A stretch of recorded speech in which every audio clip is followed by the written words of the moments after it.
Good morning. My name is Hannah Palmer, and I'm going to be your tour guide today to show you how to find Georgia's Flint River. We are in East Point right now, and we are standing kind of on the corner of Willingham Drive and Plant Street. 100 years ago, this street was called New Spring Street because there's a spring right up there at the railroad tracks, close to the current water tower, that is the source of Georgia's second longest river. The Flint River begins as just an underground spring up there where you see that water tower, and it flows underground under an industrial area over here to Woodward Academy's campus, and then it flows along Willingham Drive south toward the airport.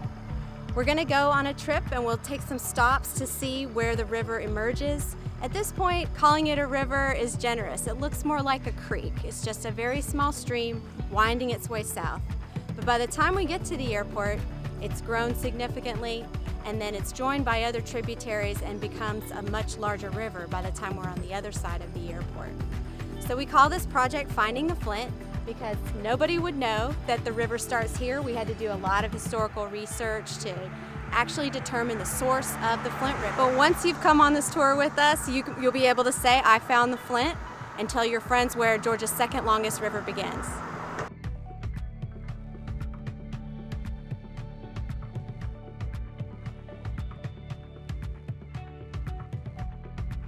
We just walked around the corner and we're standing next to a property next to Woodward Academy, also on Willingham Drive. This is a 7-acre floodplain that's owned by MARTA. MARTA bought it in the 80s when they were building stations at East Point and College Park, and they put a fence around it, and it's been sitting empty ever since. So we've been working with MARTA and the City of College Park to see about turning this into a nature preserve. This is an important site because it's the first place where the Flint River sees daylight. If I could take you behind this fence, you would see a 7-acre meadow full of trees and wildflowers, and the creek is running through that property. Nobody knows this is the Flint River, but if we created a public nature preserve here where community members, students, visitors to the airport area could come and see the headwaters of the Flint River, it would be not only a really special green space for people who just want to get out into nature, but also a way to educate people about the Flint River and why it's important. Trails, community gardens, and most importantly, a restored river flowing through this site. But considering there's neighborhoods in College Park and East Point on all sides of this property, it would be a huge community amenity to have a nature preserve in College Park right here at the beginning of the river.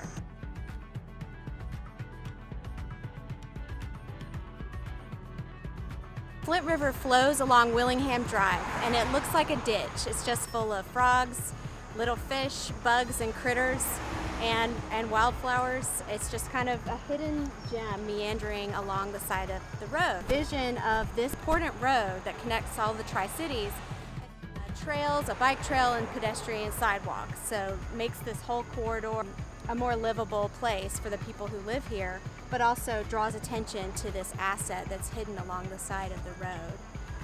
We are working with the City of College Park, City of Hapeville, and the City of East Point to re-envision this corridor for the future.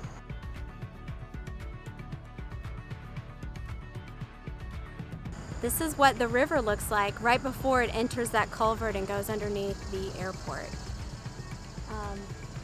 This is the site that we would like to see transformed into a public park. We've got some renderings that show an observation area, boardwalks, and a restored river. So the idea is that any work we do upstream of the airport to restore the river to its natural condition as much as possible would not only reduce flooding, because we would like to infiltrate and capture stormwater that falls before it races into that pipe, but would also increase the ecological diversity of the river and create educational opportunities and places where people can go see it and enjoy the river. Now, north of the airport, you're not going to see people fishing, kayaking, or swimming, but even just a beautiful little stream through the neighborhood could be a benefit to the community. And it was in the past, so we're trying to bring that back. Our partners at Delta are excited about this idea. They see it as a real benefit to their employees here at headquarters, a place to have lunch, take a walk, decompress on a campus that's largely concrete.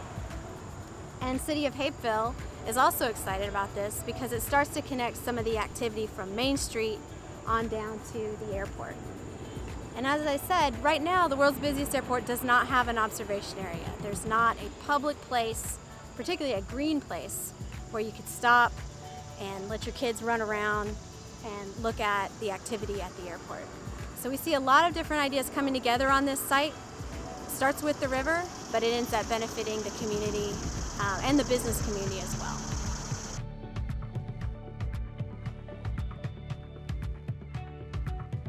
So we just drove around the east side of the airport. We followed Loop Road all the way around to the south side of the airport where we rejoined the Flint River.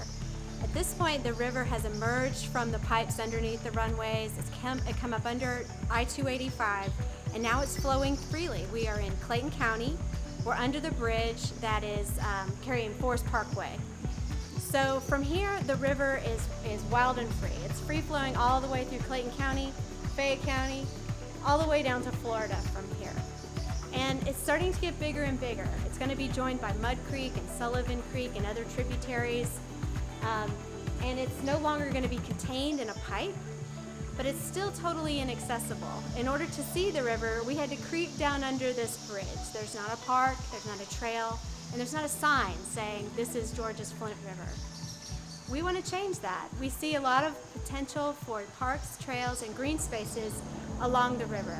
It's actually very beautiful, it's very alive. Along the banks we see the tracks of lots of different animals who use this as a freeway. We saw deer, coyote, raccoon tracks, of course. There's fish. It's truly a living river from here. So just imagine underneath the bridge having a bike trail that continues all the way through Clayton County. Again, this isn't really a place where it's deep enough or safe enough to be in a canoe or to swim or to fish, but the further you go downstream, the more volume and the better water quality you're going to get. That's going to be a possibility for Clayton County residents. So you don't have to use your imagination much to look at this river and see that it is a living river that's worth saving.